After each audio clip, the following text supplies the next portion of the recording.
Good morning, people. Good morning. Did I say good morning? Good evening. Good evening, people. Boys and girls, ladies and gentlemen. This is your guy again, DLG Reppin. And like I say every day, like I say always, do subscribe, like and comment to my channel, yeah? And please do subscribe, yeah? The more subscriptions, the better for me. And I've got 25 subscriptions only out of a possible 60 videos, so it's not too bad. But please do subscribe, yeah? If you want to help grow, if you want to help make me grow this channel, then you need to subscribe. I can't make it any clearer than that.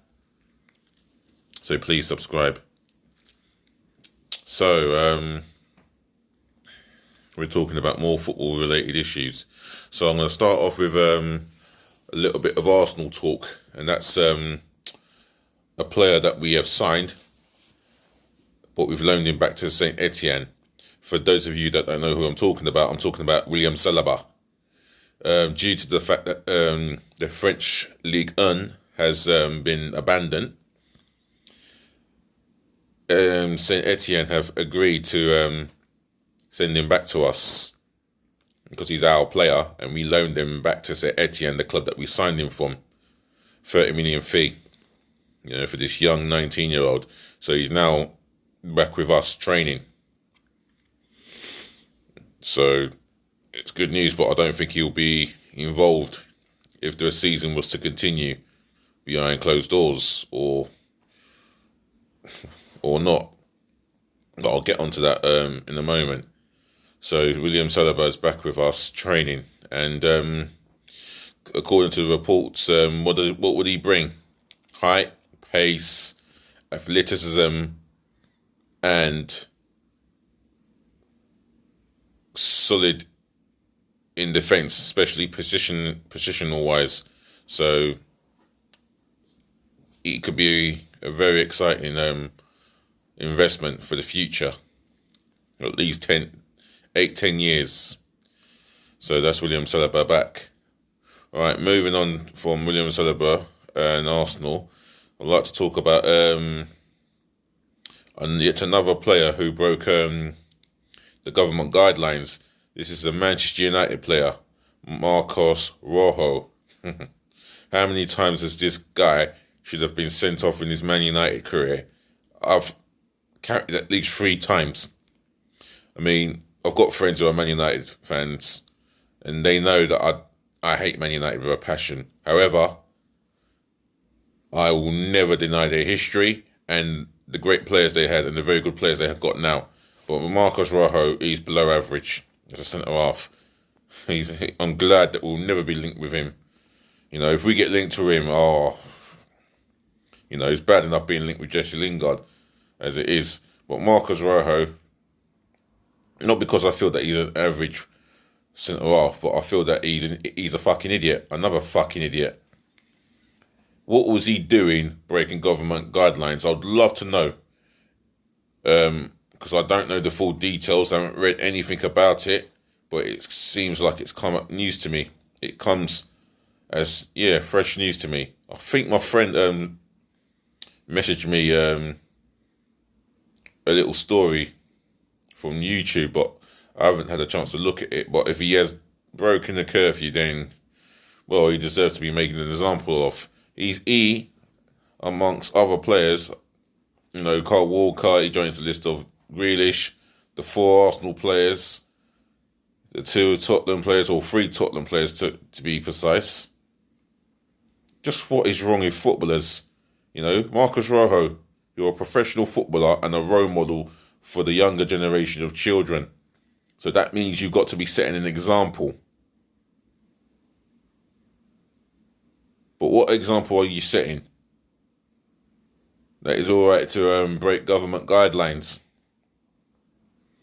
In case you've forgotten, Man United pay your wages and you live in this country, so you pay the tax. So you just behave yourself, yeah? Well, as Manchester United should have no issue in selling you in this up and coming transfer window, and that's a fact. So you've gone on to let your club down. You've let the board of directors down, your management down, your teammates down, you let yourself down, and the biggest one of all, you've let millions upon millions of Man United fans down. Shame on you, Marcus Rojo. What a shame. Moving on from that, I'd like to talk about what Greg Clarke says, and he makes some good points, and like most people are saying, it will take time for football to get back to normal, and there could be a period of next season where there's no fans at all in the terraces. Imagine that.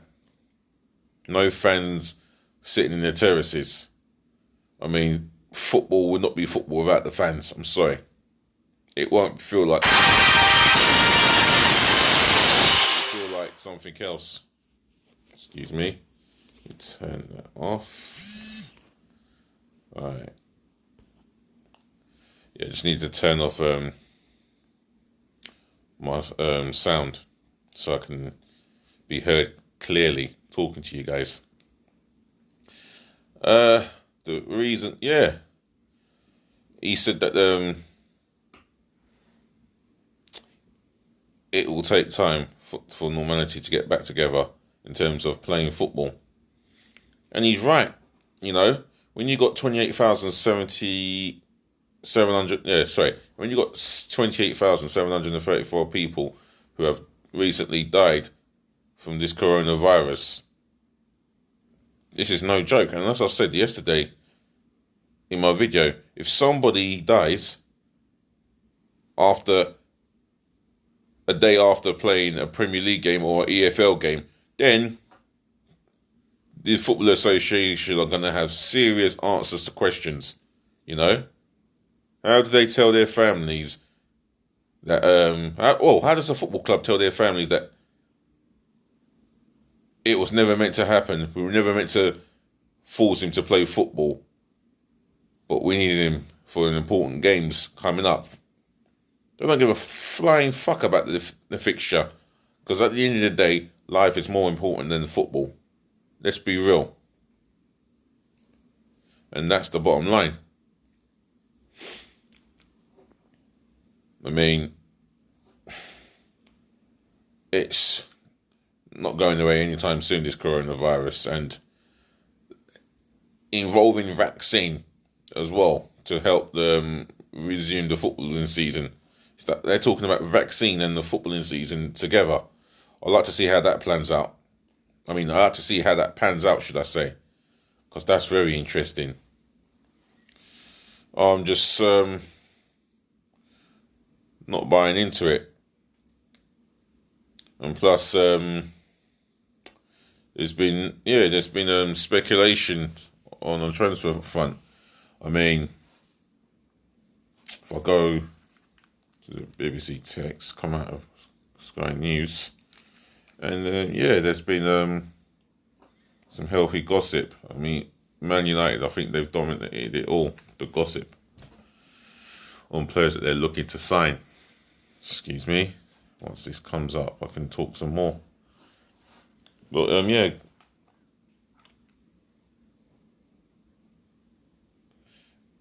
said that. I already covered what Greg Clarke says. And for those of you that don't know who Greg Clarke is or what position he's in, he's the gentleman who is the Football Association chairman.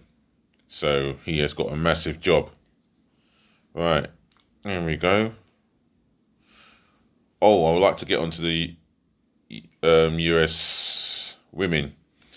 The USA women's international football team, 2 players from the national team in the name of Megan Rapinoe, if I pronounce her name right, and Alex Morgan, they stated that the national team will appeal against their defeat in their equal pay lawsuit, and rightfully so.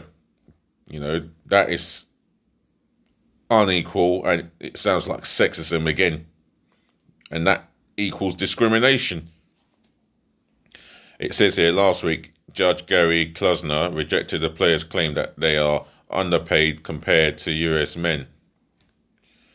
They had been seeking $52.8 million in damages against US Soccer Federation under the Equal Pay Act. We are just shocked, and we will definitely be appealing, says Morgan Rapinoe. And rightfully so. They've got rights to equal pay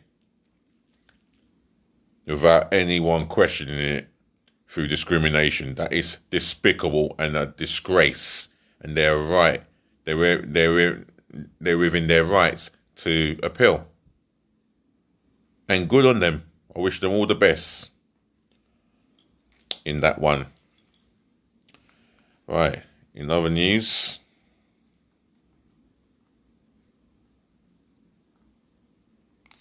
yeah, it seems like Tottenham are leading the race to sign Barcelona's Croatian international, 32-year-old Ivan Rakitic. 32-year-old Ivan Rakitic, I think his best days are behind him. And to ask a 32-year-old who's played his La Liga football for more than a couple of years to come into the midfield and do wonders. Give it 6 months. If he decides to sign for Tottenham after 6 months, his legs will go after that, and the game will just pass him by. Is he a signing that Tottenham need?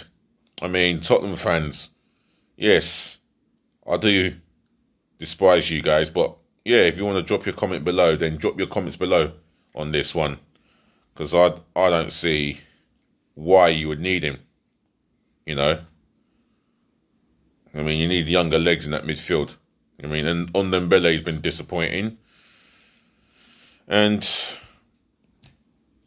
well, you need a lot fresher than Ivan Rakitic. Maybe a little bit better than Ndombele. I mean, the latest gossip here, I read Inter Milan want to sign 27-year-old Manchester United and France international midfielder Paul Pogba. Well, that drags on, Paul Pogba, and his contract disputes. If it's not the contract disputes, it's his name. Left, right and centre, he's linked to big clubs. Well, I'm going to talk some Arsenal again. And that is Arsenal prepared to sell Henrik Mkhitaryan just to raise some of funds. I mean, I'll be honest with you, I'll take the 10 million and be done with. You know, we need to get rid of these players that we need to get rid of. Fair enough. But we can't just depend on getting rid of players. And I say we because it's my club, Arsenal.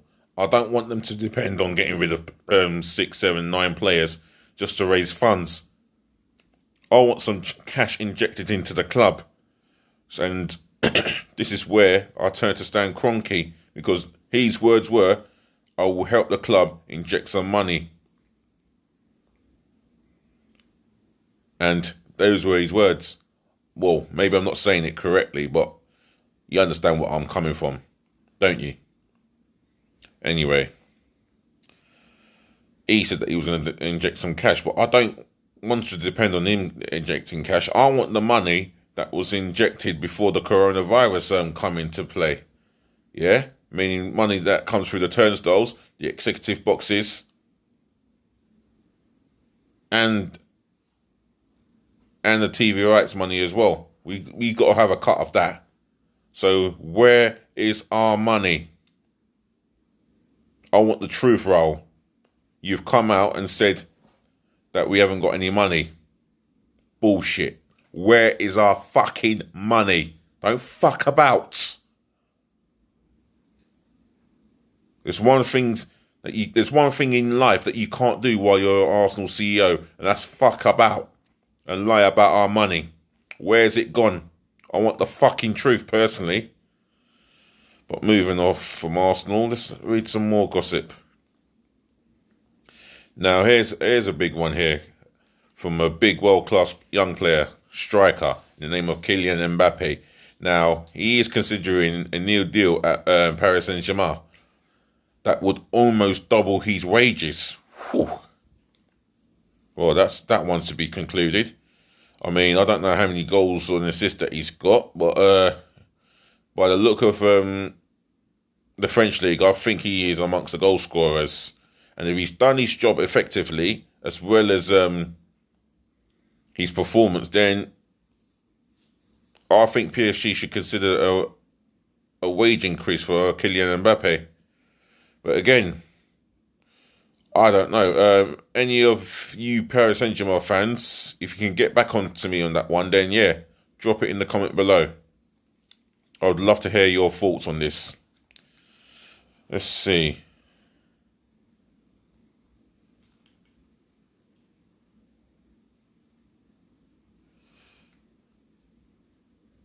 There's not much to read about. Now, we've heard about this centre-half being linked with clubs in the name of Kalidou Koulibaly. Now, Napoli are not going to let him go for no less than 100 million euros. That is 88 million in English money or in British money. And Arsenal, Liverpool, Man United and Real Madrid have been quoted as being interested in him. Well, I don't see Arsenal spending that kind of money on him. You can forget Arsenal spending that money. It's the truth. You know, it's bad enough for the last 10 years how we've not really spent big. Apart from the most that we will spend on the player is Nicolas Pepe.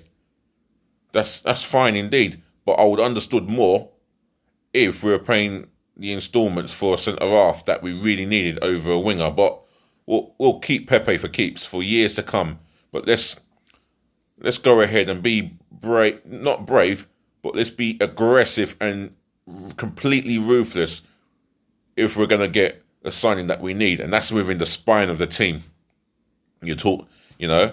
Arsenal need a solid, violating, ugly, tall, 6'4" centre-half. They do need a bullyish midfielder, and Partey is that guy that Arteta wants. So, Raul, find the fucking money that we want. Just find the fucking money and give whatever Arteta needs. He deserves it. He's done well. So stop fucking pissing about. Because I don't believe there's no money at the fucking football club. I don't fucking buy it. And I ain't definitely fucking selling it either. So find the fucking money, Raul.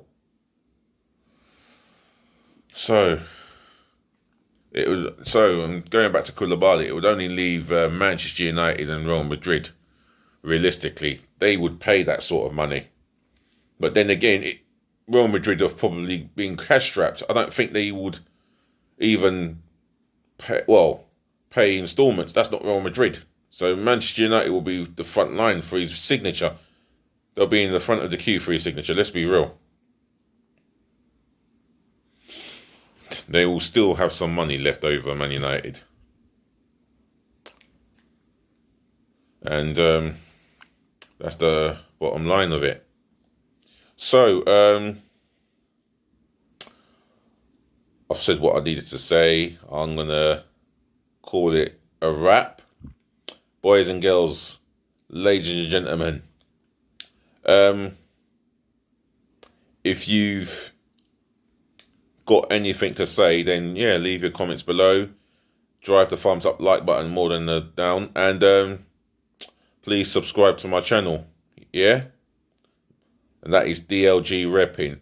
The more subscriptions, the better. And like I said earlier, I've got 25 subscribers out of a possible 60, and the more that I get, the more I can do my own live streams. And I look forward to doing a live stream with you guys and talking football constructively with you guys. You know, I can't be biased. That's one thing I can't be.